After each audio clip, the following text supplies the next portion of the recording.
I recently reconnected with my tomboyish and strong-minded childhood friend, a girl named Linda. Back when we were kids, she used to protect me, and now she's grown up to be a graceful young lady. I, Mike, am the youngest of 4 siblings and have 3 sisters.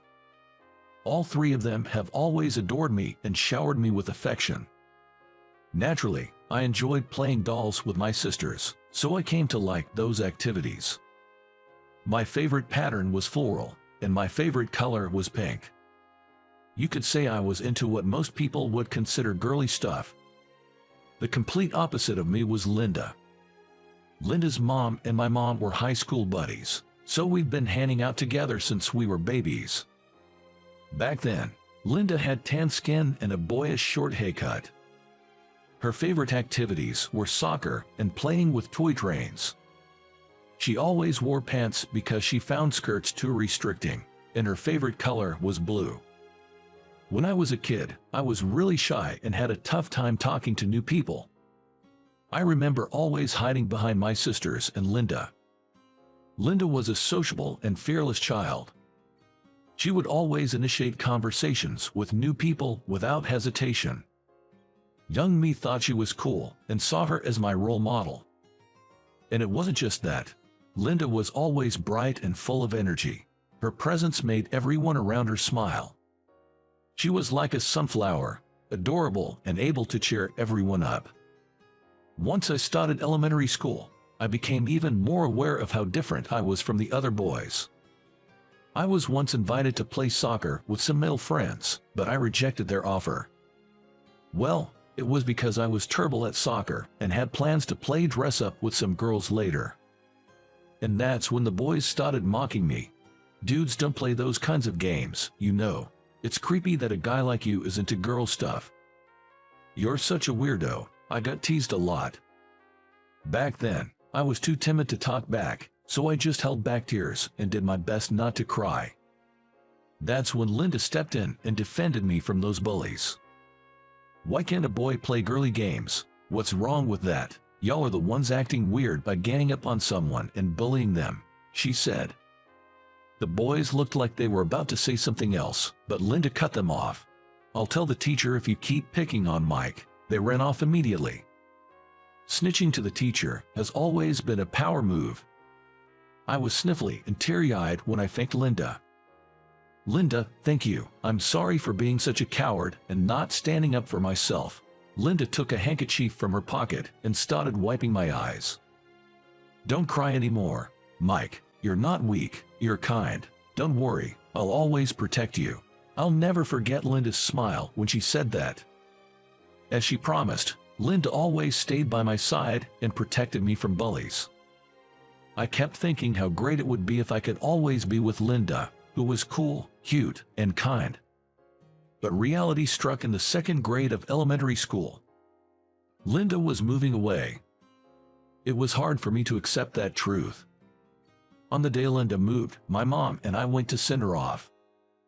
I wanted to thank her for always being there for me and to tell her how much I liked her. Linda, thank you for everything, and well, I feel a certain way about you. Linda, you know. I managed to say my thanks, but I just couldn't muster the courage to say those 3 simple words, I love you. Seeing my hesitation, Linda gave me a comforting smile. Mike, take care. We're gonna be apart, but keep your chin up.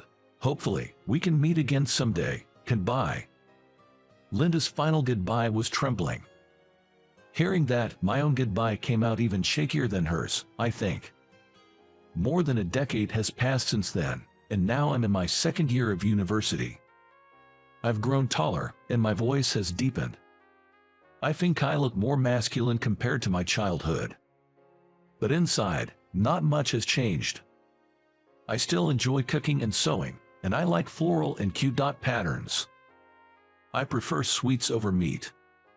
I was teased in middle school with comments like, "Are you gay or something?" but I ignored them. I didn't want to worry Linda by showing that I was hurt by such comments. I lost touch with Linda after she moved, but I didn't want to live in a way that would make her worry, even if she wasn't around. In high school, I joined the Arts and Crafts Club. I started talking with girls who had similar hobbies and realized that I felt more comfortable with them than the boys.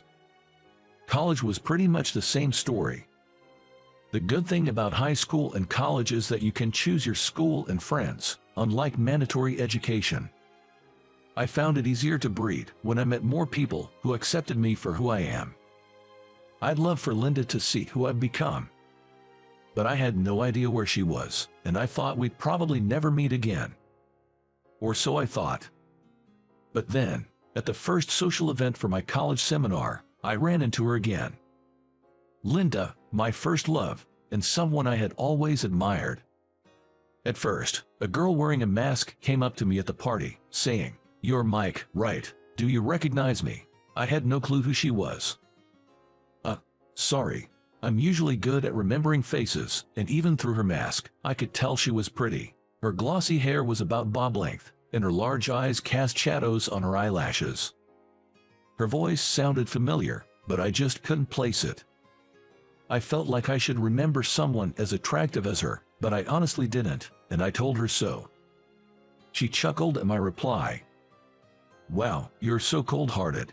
With that, she took off her mask. Seeing her whole face, my mind went blank. Her features had matured since childhood, becoming even more beautiful. Her hair, once short and boyish, had grown into a lovely bob. There was no mistaking it. She was Linda, my childhood friend. My eyes were drawn to her slender arms and the nape of her neck, both of which had become decidedly feminine. "Wait, Linda." Linda let out a relieved sigh. "I would have been shocked if you have completely forgotten about me. Long time no see, Mike." Seeing her again after 10 years was a surprise, especially how stunning she had become. It turned out we were both attending the same university, just different departments. It's a large campus, so we hadn't noticed each other during our freshman year. This reunion after a decade was incredibly heartwarming for me. We're both past 20 now, and you've had your birthday too, right? Let's have a drink together.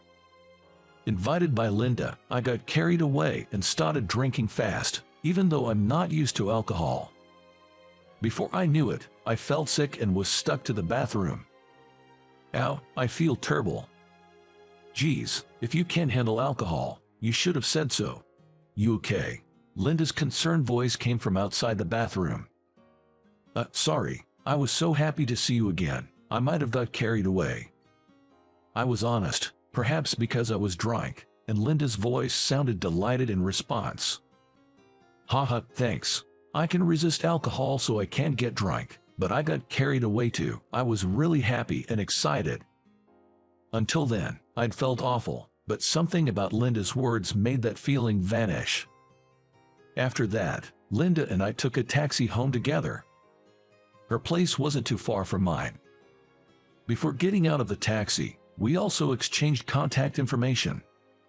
Knowing I could text Linda anytime made me grin from ear to ear. After that, we started keeping in touch and hanging out together. About 2 months since reuniting with Linda, we planned to meet up at a cafe on campus. I arrived pretty early and was sitting at the outdoor seating when I saw a female friend of mine, with red eyes, walking by. She noticed me and gave me a forced smile and wave. I couldn't just sit there, so I left my stuff at the table and approached her. What happened? Something wrong. The girl's name was Monica. We became friends after finding out we both enjoy crafting. We exchange handmade crafts and tip each other off when we find nice fabrics. She's a great person who never makes fun of my feminine hobbies. My boyfriend dumped me. Turns out he was cheating on me, and it looks like the other girl was his favorite. Kinda funny, right?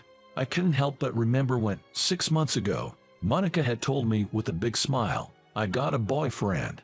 She'd been hyped because it was her dream to get a yes after confessing to someone she'd liked for so long. Seems like she fell for a bad guy though. I saw her picture. She's super gorgeous and does some modeling jobs. No wonder I can't compete. Monica began to tear up, unable to hold it in any longer. But we were sitting outside of the cafe, and I could feel the eyes of people around us, so I took Monica behind the building. Thanks for reaching over. I was struggling on my own. You're a lifesaver, Monica said, but her tears weren't stopping.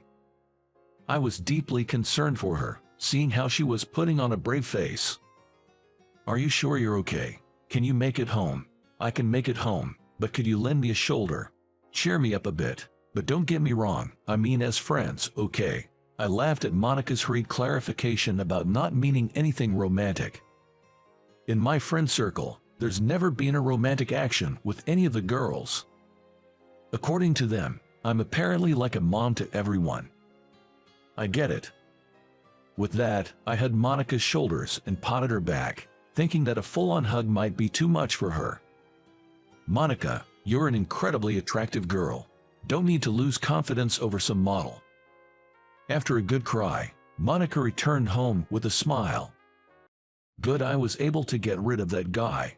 Seeing the smile she gave me at the end, which was so typical of her, put me at ease. With that, the situation with Monica seemed resolved, but then a new issue cropped up. I saw a message from Linda on my phone. Guess you have a girlfriend. I'm busy today, so I'm heading home. She must have seen me with Monica and jumped to conclusions. It was all a misunderstanding. I sent messages and even called Linda to clear things up, but she didn't respond. To make things worse, I couldn't meet her at the university either. She was deliberately avoiding me. I hadn't seen Linda in over a week, and her birthday came while we had a cold war between us. I knew it was like stalking, but as a last resort, I waited for Linda until I finally got a chance to see her. When she saw me, Linda's eyes moistened. What do you want? You have a girlfriend, right? I saw you hugging. Don't lead me on if you're with someone else. It's confusing. It raises my hopes. Her eyes were misty, but she spoke as if she was angry. Yet what she was saying was full of affection for me, making me think, what a sweet girl she is. I chose my words carefully to not hurt Linda and explained what happened that day. She's like a best friend, and all I did was pat her back to comfort her after she got dumped by her boyfriend. I wasn't hugging her, I was just putting my arm around her shoulder, making sure her tear-streaked face couldn't be seen by passers-by. Does the other girl have any romantic feelings for you? I smiled and shook my head. Of course not. She's into real muscular guys. I'm not even close to her type. We're just friends. I've only had eyes for you, Linda.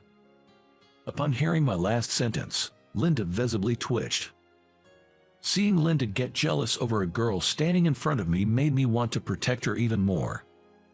I guess I've been in love with my childhood friend ever since we were kids. It was a moment of reaffirmation. When I was little, I looked up to you, Linda, who always protected me and fell in love with you. Running into each other again in college doesn't feel like mere coincidence. Now that we've reconnected, I want to take our relationship to the next level, beyond just childhood friends. I said that and looked at Linda again. Linda used to be called a tomboy by the adults around us, but nobody would say that about her now. She's grown into a woman, feminine and eye-catching.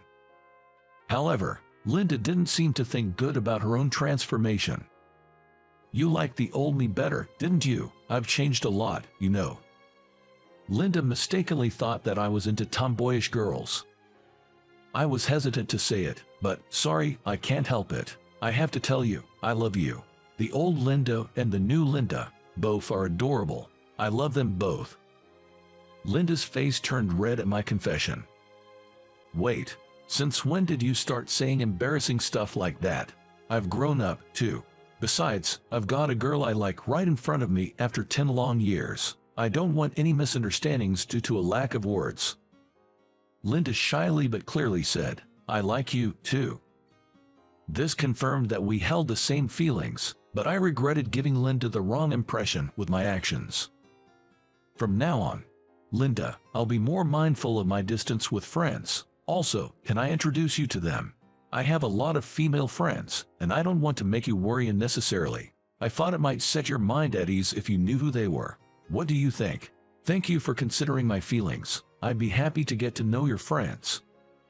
Seeing Linda's relieved expression made me feel relieved as well.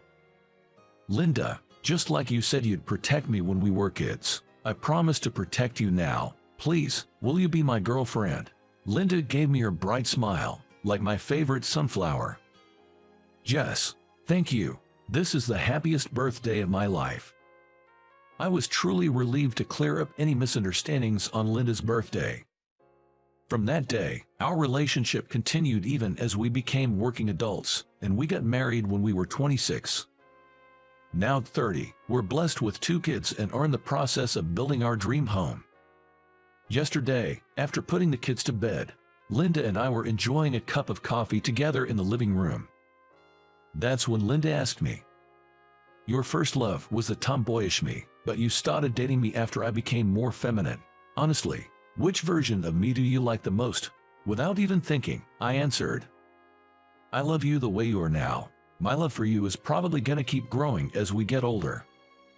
Just saying what I felt made me incredibly embarrassed. And it seemed Linda was just as embarrassed. When our eyes met, her ears were as red as mine. We're such lovebirds, aren't we? Yeah, we are. Even though it was embarrassing, seeing Linda's happy smile made me think it was worth it. Reconnecting with my first love, getting married, and even having kids feels like a miracle. That's why I want to continue to protect the smiles of my beloved wife and children. And to do that, I plan to keep expressing my love, just like I did yesterday. I want us to remain like this forever.